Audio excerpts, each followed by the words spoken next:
2 minutes pour comprendre. Aujourd'hui, parler sexualité avec les adolescents. Je suis avec le docteur Patrick Papazian. Vous êtes sexologue hospitalier et vous avez écrit « Parlez-moi d'amour ». Alors, nos ados, qu'est-ce qu'on leur dit? Comment on leur parle de sexualité? Déjà, on n'a pas le choix. Il faut en parler avec eux. Un adolescent sur 3 a accès à un contenu pornographique avant l'âge de 13 ans.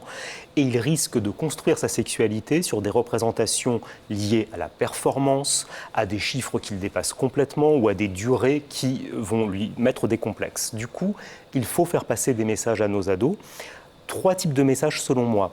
Premier type, sur tout ce qui est désir et plaisir, lui rappeler que ça sert à ça la sexualité, c'est le jeu des adultes et qu'il ne faut pas simplement se dire qu'on veut des tas d'orgasmes, des rapports qui durent des heures. C'est pas de la performance. C'est sûrement pas de la performance. Deuxième message sur Il faut rappeler que les films porno, c'est comme la télé. Finalement, il y a du montage et puis on refait plusieurs fois les prises. Et puis c'est des cascadeurs. C'est des cascadeurs. Il y a un biais de recrutement.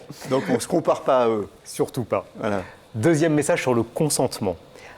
La sexualité, c'est si on en a envie et si la personne en face en a envie. Absolument clé dans le contexte qu'on connaît, #MeToo et compagnie, ça passe aussi par l'éducation des jeunes hommes là-dessus.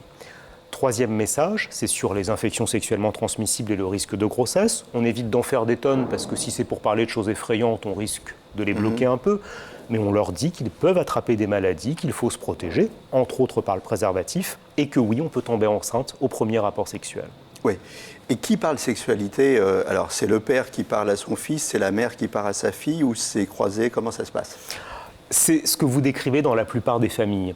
Mais je crois que c'est aussi bien que le sexe opposé puisse envoyer des messages et que, par exemple, la mère puisse expliquer à son fils ce que ça signifie le consentement. C'est bien aussi que ça vienne de la bouche d'une femme. Oui, ça c'est très très important. C'est vrai que c'est ce message-là en particulier qui doit venir de la bouche des mamans. N'hésitez pas à parler sexualité avec vos ados.